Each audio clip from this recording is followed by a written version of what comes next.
यहाँ पर बदल जाती हैं।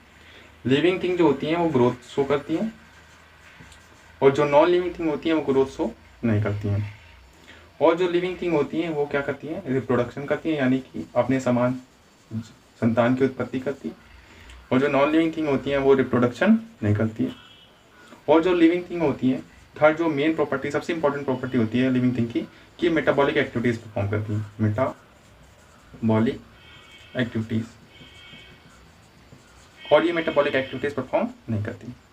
मेटाबॉलिक एक्टिविटीज़ क्या होती हैं? मेटाबॉलिक एक्टिविटीज़ जैसे कि हमारी डाइजेशन होगी, एक्सक्रीशन हो गया, रिस्पायरेशन हो गया। ये सभी प्रॉपर्टीज जो होती हैं, डाइजेशन, एक्सक्रीशन, रिस्पायरेशन, ये सभी प्रॉपर्टीज जो होती हैं ये मेटाबॉलिक एक्टिविटीज़ होती हैं। तो ये जो मेटाबॉलिक एक्टिविटीज़ होती हैं ये सिर्फ और सिर्फ आपको लिविंग थिंग में देखने को मिलेगी, लॉन्ग लिविंग थिंग में ये कभी आपको देखने को नहीं मिलेगी। मैंने यहाँ पर एक चीज़ लिखी है, जो ग्रोथ होती है वो नॉन लिविंग थिंग परफॉर्म नहीं करती है, और जो रिप्रोडक्शन होता है वो भी नॉन लिविंग थिंग परफॉर्म नहीं करती है। लेकिन जब आप 11th क्लास में जाएंगे तो पहला ही चैप्टर वहाँ पर आपको मिलेगा। तो जो ग्रोथ होती है वो नॉन लिविंग थिंग कभी कभी परफॉर्म करती है, जैसे कि एवरेस्ट जो है वो हर साल क्या करता है, उसकी ऊंचाई थोड़ी सी बढ़ जाती है। तो एक तरीके से नॉन लिविंग थिंग यहाँ पर ग्रोथ शो कर रही है। रिप्रोडक्शन का मतलब होता है कि अपनी जैसी है ना दूसरी संतान को बना देना। तो रिप्रोडक्शन भी कभी कभी होता है कि आप बाइनरी फिजन पढ़ेंगे तो एक जैसी दो चीज़ें बन जाती हैं। तो रिप्रोडक्शन का भी मतलब ये हो जाता है कि अपनी जैसी संतानों की उत्पत्ति करना। तो नॉन लिविंग थिंग जैसे कि एक चौक लीजिए, चौक को तोड़ दीजिए तो एक जैसी दो चौकें बन जाएंगी। तो कभी कभी नॉन लिविंग थिंग भी है ना एक दो प्रॉपर्टी शो करती हैं, लेकिन जो मेन प्रॉपर्टी ये 3 नंबर मेटाबॉलिक एक्टिविटीज ये कभी भी नॉन लिविंग थिंग शो नहीं करेंगी। तो मेन ये डिफरेंस होता है। तो कभी भी 1-2 नंबर का है लिविंग और नॉन लिविंग थिंग के बारे में तो ये लिख के आना, ठीक है। तो मेन ये नेक्स्ट देखिए, इसमें फूड की एक छोटी सी डिफिनेशन लिखी है। The substance from which we obtain nutrition is known as food. The substance from which we obtain nutrition। इस सबको बहुत ध्यान से देखिए। न्यूट्रिशन, जो न्यूट्रिशन है इसी के ऊपर हमारा चैप्टर बेस रहेगा आगे जाकर। Food the substance from which we obtain nutrition. अब मेनली जो न्यूट्रिशन होता है वो आगे जाके फर्दर 2 भागों में डिवाइड हो जाता है। न्यूट्रिशन बोले तो न्यूट्रिशन के देखिए कंपोनेंट पहले देखिए। न्यूट्रिशन मैंने कहा the substance from which we obtain nutrition. Nutrition बोले तो न्यूट्रिशन जो खाना खाते हैं न्यूट्रिशन उससे मिलता है। और कौन कौन से न्यूट्रिशन होते हैं? Carbohydrate, fat, protein, vitamins and minerals. ये सभी क्या है? न्यूट्रिशन। जो खाना आप खाते हैं उससे हमको क्या मिलता है? न्यूट्रिशन। और न्यूट्रिशन में क्या क्या मिलता है? Carbohydrate, fat, protein, vitamin and minerals. Fibres वगैरह भी रहता है, लेकिन सोन ETC एक्सेट्रा लिख लीजिए, ठीक है। अब देखिए जो न्यूट्रिशन होता है इसमें से मेनली कुछ न्यूट्रिशन हमको ज़्यादा मात्रा में चाहिए होते हैं और कुछ कम मात्रा में चाहिए होते हैं। तो न्यूट्रिशन को फर्दर 2 भागों में डिवाइड किया गया है। Nutrition number 1 is macro nutrition, number 2 is micro nutrition. तो मैक्रो न्यूट्रिशन में कौन कौन से आते हैं आपके? Carbohydrate, fat and protein. Number 1 carbohydrate,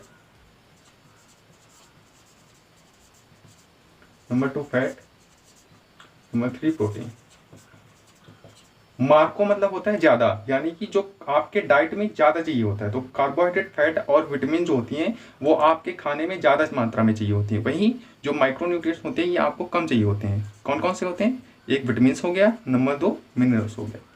इनकी जो मात्रा होती है वो बहुत हमको कम चाहिए होती है। एक बात याद रखना, जो विटामिन्स और मिनरल्स होती हैं ये हम लोग अलग से नहीं खाते हैं, इसको हम लोग फूड के साथ ही हल्की सी क्वांटिटी में ले लेते हैं। लेकिन कार्बोहाइड्रेट, फैट और जो प्रोटीन होती है इसकी हमें क्वांटिटी जो चाहिए होती है वो बहुत ज़्यादा चाहिए होती है।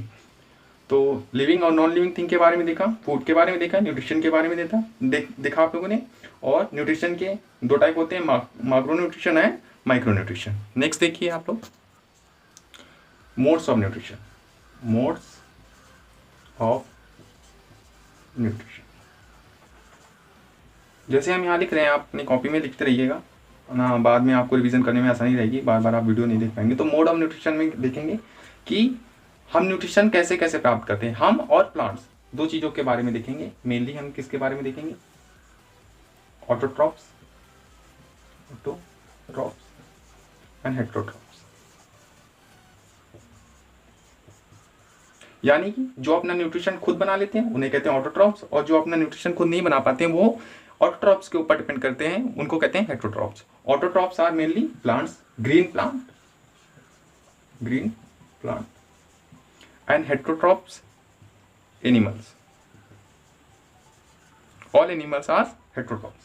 अब देखिए जो ग्रीन प्लांट होते हैं ये सभी क्या करते हैं, ये फोटोसिंथेसिस करते हैं, फोटोसिंथेसिस करते हैं। फोटोसिंथेसिस क्या होता है? फोटोसिंथेसिस सिंपल होता है कि कार्बन डाइऑक्साइड जो होती है वो एयर से लेते हैं, बाहर से कार्बन डाइऑक्साइड लिया और जमीन से अपनी रूट से क्या लेते हैं, H2O लेते हैं। याद रखना, रूट से क्या लिए, H2O, और अपने लिए खाना बनाते हैं C6H12O6 plus 6H2O plus oxygen को बाहर निकालते हैं। यहाँ पर इसको बैलेंस कर लीजिए आप लोग, ये यहाँ पर 6 और ये 6, ये यहाँ पर 12 होगा। तो यहाँ पर क्या देखा आपने, बाहर से कार्बन डाइऑक्साइड लिया, जड़ से H2O लिया, और सनलाइट के प्रेजेंट में और क्लोरोफिल की मदद से क्या बना लिया, अपना खाना बना लिया। ये जो खाना है इसको कहेंगे हम लोग स्टार्च कहेंगे। क्या कहेंगे, स्टार्च कहेंगे। ग्लूकोज का भी फॉर्मूला यही होता है, लेकिन अभी याद रखिए ये फोटोसिंथेसिस में इसको क्या कहेंगे, स्टार्च, क्योंकि पेड़ों का जो खाना होता है वो क्या होता है, स्टार्च। और 6H2O प्लस 6O2 ऑक्सीजन उन्होंने बाहर निकाल दी। ये फोटोसिंथेसिस की रिएक्शन है। तो जितने भी ऑटोट्रॉप्स होते हैं ग्रीन प्लांट्स, वो क्या करते हैं, फोटोसिंथेसिस करते हैं। फोटोसिंथेसिस कैसे करते हैं कि एयर से कार्बन डाइऑक्साइड लेते हैं, जमीन से जड़ों से अपनी H2O लेते हैं, और सनलाइट और क्लोरोफिल की हेल्प से क्या बनाते हैं, स्टार्च बनाते हैं, और 6H2O निकाल लेते हैं और ऑक्सीजन गैस को एटमॉस्फेयर में रिलीज कर देते हैं। तो ऑटोट्रॉप्स मेनली यहीं तक होते हैं। नेक्स्ट देखिए हेटेरोट्रॉप्स कितने, कौन कौन होते हैं, सभी एनिमल जो होते हैं वो हेटेरोट्रॉप्स होते हैं। Heterotrophs are mainly depend on the autotrophs, they can not prepare their own food, known as heterotrophs. Photosynthesis, इसकी मैंने आपको एक रिएक्शन भी लिख के बताई थी, कौन सी थी, फिर से हम लिख रहे हैं, carbon dioxide plus H2O gives C6H12O6 plus H2O plus O2। Reaction को बैलेंस करना बताया था मैंने, 6, 12 और 6। इसके बारे में हम देखेंगे। फोटोसिंथेसिस की ये रिएक्शन मैंने बताई थी, जो ऑटोट्रॉप्स होते हैं वो अपना खाना खुद बनाते हैं। तो कार्बन डाइऑक्साइड कहाँ से लेते थे, एयर से लेते थे। कहाँ से लेते थे, एयर से। किसकी थ्रू लेते थे, तो किसके थ्रू लेते थे, स्टोमाटा के थ्रू। किसके थ्रू, स्टोमाटा के थ्रू। ये क्या है, वाटर। तो वाटर के जो 12 मॉलिक्यूल्स हैं ये कहाँ से लेते थे, ये रूट की मदद से लेते थे। कहाँ से, रूट की मदद से। याद रखना, रूट की मदद से ही जो प्लांट्स होंगे वो अपना वाटर लेंगे। आप पत्तियों पर पानी डालिए कोई फर्क नहीं पड़ता, वो कहाँ से लेंगे, रूट से। फिर क्या होता था, एच न्यू, ये सनलाइट है।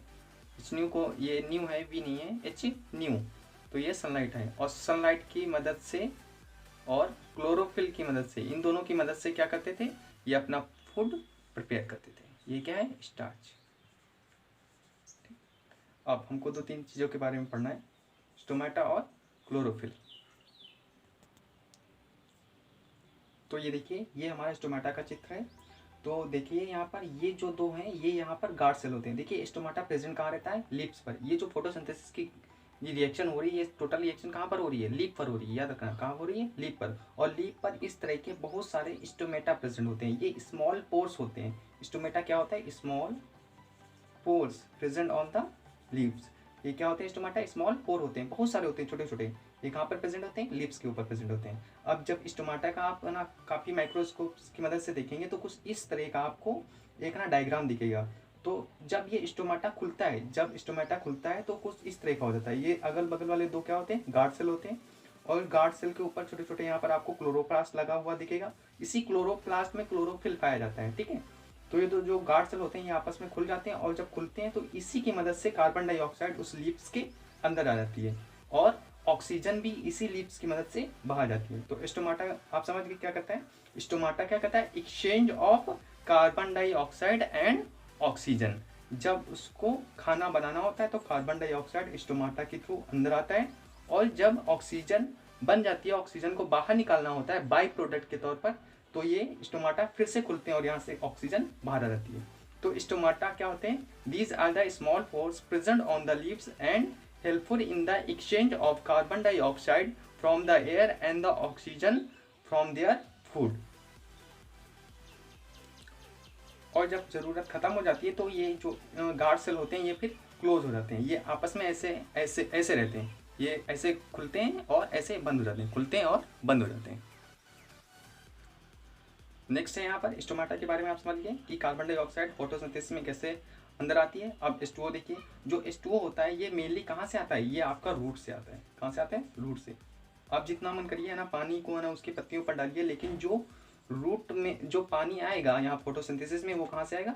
रूट से आएगा। तो ये जो H2O होता है, ये H2O कहाँ से आता है? रूट से आता है। अब पत्तियों को कितना भी हरा भरा रखिए, अगर उसकी जड़ों के पास पानी नहीं होगा तो रूट में वो पानी मतलब कि फोटोसिंथेसिस में वो पानी नहीं आ पाएगा। तो समझे रूट का कितना हेल्पफुल होता है यहाँ पर H2O के। आप पत्तियों पर पानी डालेंगे, वो पत्तियों वाला पानी फोटोसिंथेसिस में भाग नहीं लेगा, लेकिन जो रूट से पानी आता है वही क्या करता है? फोटोसिंथेसिस में भाग लेता है। याद रखना ये डिफ्यूजन के थ्रू आता है, डिफ्यूजन के थ्रू। डिफ्यूजन के थ्रू, डिफ्यूजन क्या होता है? The flow of molecules, flow of molecules, flow of molecule from higher concentration to higher concentration to lower concentration, lower concentration. समझ गए क्या होता है? डिफ्यूजन क्या होता है? Flow of molecule from higher concentration to lower concentration. देखिए अगर मैं ये मान लूँ ये क्या है? ये एक छोटा सा ये प्लांट है और प्लांट के यहाँ पर क्या है? रूट। और रूट के आपने बगल में क्या किया? आपने खूब सारा पानी डाला, ठीक है। तो अब प्लांट के अंदर पानी नहीं था, लेकिन प्लांट के बाहर खूब सारा पानी था। तो अब ये प्लांट का जो प्लांट के बाहर वाटर है, वाटर के जो मॉलिक्यूल्स हैं H2O, ये इधर इनका बाहर कंसंट्रेशन ज़्यादा है, तो ये जो वाटर होगा ये रूट्स के अंदर डिपॉजिट होते रहेगा। और आपको पता होगा कि जाइलम की मदद से ये वाटर मॉलिक्यूल्स कहाँ जाता है? लीव्स तक पहुँच जाता है। और यही ये वाटर जो रूट्स से मिला है उसको, और यही वाटर क्या करेगा? फोटोसिंथेसिस में भाग लेगा। यहाँ ये क्लोरोफिल की स्पेलिंग थोड़ा सही कर लीजिएगा, क्लोरोफिल।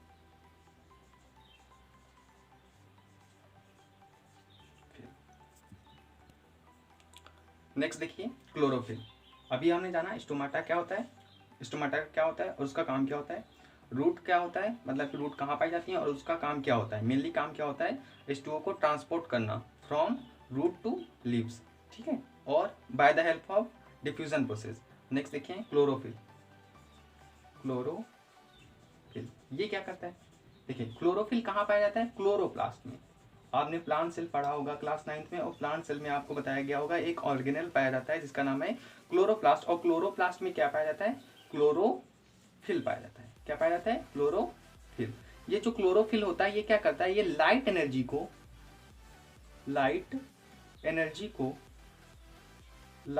को किस में कन्वर्ट कर देता है? Chemical energy. लाइट एनर्जी को किस में कन्वर्ट कर देता है? Chemical energy. और ये केमिकल एनर्जी जो होती है ये बाद में H2O के मॉलिक्यूल को H2 और ऑक्सीजन के मॉलिक्यूल्स में ब्रेक डाउन करने के लिए हेल्पफुल होती है। हमने क्या बताया? क्लोरोफिल होता है। कहाँ पर होता है? क्लोरोप्लास्ट में पाया जाता है। क्लोरोप्लास्ट कहाँ होता है? प्लांट सेल में। प्लांट सेल का एक ऑर्गेनेल है क्लोरोप्लास्ट, इसमें क्लोरोफिल पाया जाता है। क्लोरोफिल क्या करता है? लाइट एनर्जी को केमिकल एनर्जी में कन्वर्ट करता है। बाद में केमिकल एनर्जी क्या करती है? ये H2O के मॉलिक्यूल्स को H2 और O2 में तोड़ देती है। क्या करती है? H2 और O2 में तोड़ देती है, ठीक है। अब ये जो ऑक्सीजन है यही बाय प्रोडक्ट के तौर पर बाहर आता है। आपसे अगर कोई पूछे कि जो ऑक्सीजन निकल रहा है तो ये कहाँ से निकल रहा है? ये कार्बन डाइऑक्साइड वाला है या फिर ये पानी वाला? तो आप क्या कहेंगे? ये H2O वाला है। ये जो ऑक्सीजन जो बाहर निकल रहा है ये बाय प्रोडक्ट के तौर पर बाहर निकलता है, ठीक है। बस फोटोसिंथेसिस में इतना ही, जितना भी मैंने आपको बताया ये सारी बातें याद रखेंगे। ये रिएक्शन आपको याद रखनी होगी। बाद में ये जो कार्बन डाइऑक्साइड ये कहाँ से आ रहा है? स्टोमाटा के थ्रू। रूट के बारे में आपको लिखना होगा, क्लोरोफिल के बारे में लिखना होगा। बाद में इनका जो भोजन होता है ये क्या होता है? स्टार्च होता है, ठीक है। Thank you.